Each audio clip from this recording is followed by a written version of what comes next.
billions and billions of pounds, but it seems that we now have to pay, and yet children and the needy, the elderly, anybody who's mentally ill, anybody who's sick, is going to have to pay to keep that lifestyle going.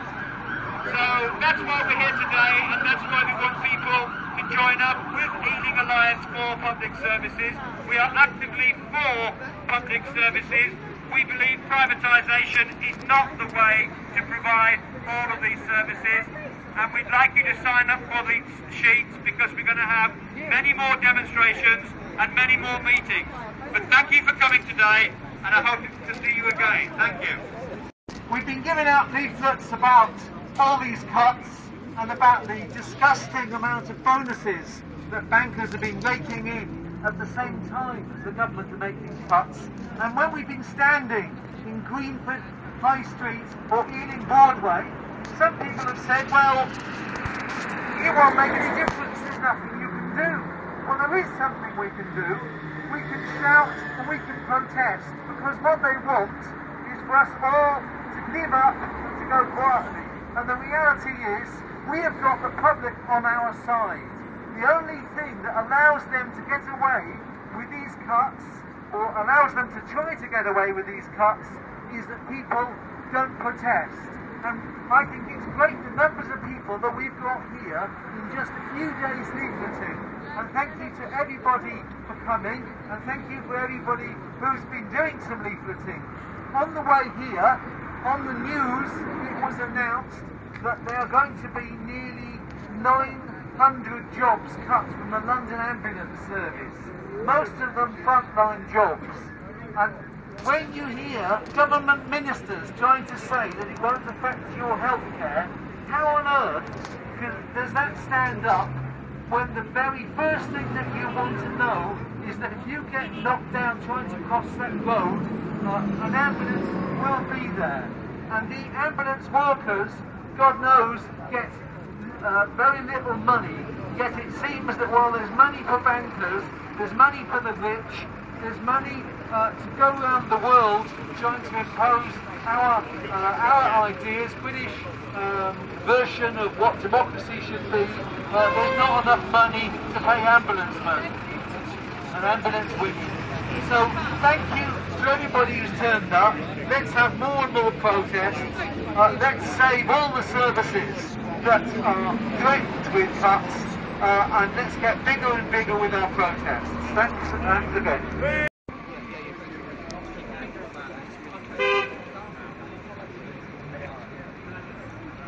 First of all, thank you all for coming. It does make a difference. People are behind us. Let's get this message across.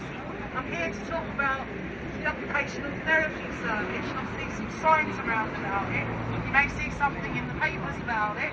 They have a small team that's based in Greenford, working for the council, and we are the team that deals with people who live in their own homes and does assessments and provides services and specialist equipment for people so that they can actually manage in their own homes. And that's all the adaptations that they need for people with physical disabilities and for the elderly. They've just cut 20% of our team through the back door. They say it's back office work. It isn't. It's frontline services that these cuts are affecting. And we just want to put out a message to everybody to say that we need these services. Thank you very much. Deficit, that there's not enough money, but we find there's a direct correlation. If we look at the increase in the deficit, whenever there's a war, the government borrows money to finance that war at the expense of the public purse. So they can find billions of pounds of taxpayers' money for war in Afghanistan, in Iraq, meddling in other countries, but they do not find money for public services. I think we should definitely condemn this bogus excuse they're using. Yes, there is money because the wealth that is being produced by the working people should be used for the welfare and well-being of the people of this country, and not for enriching multinational corporations and interfering and destroying the lives of the people here. Not only are they destroying the welfare systems here, but bombarding and destroying in the lives of other countries as well.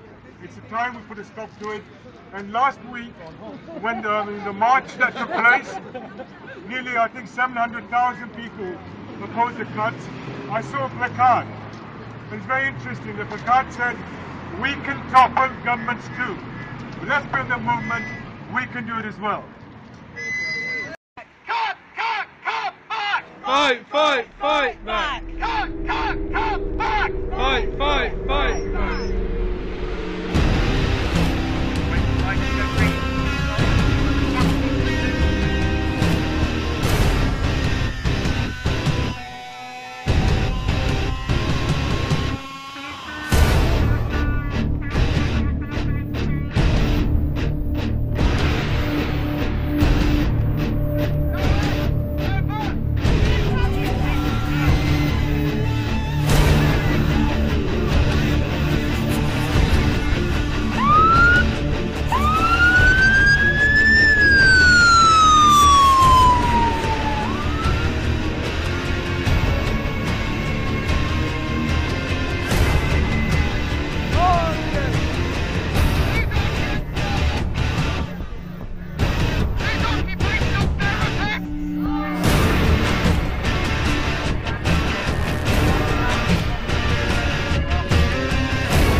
Libraries!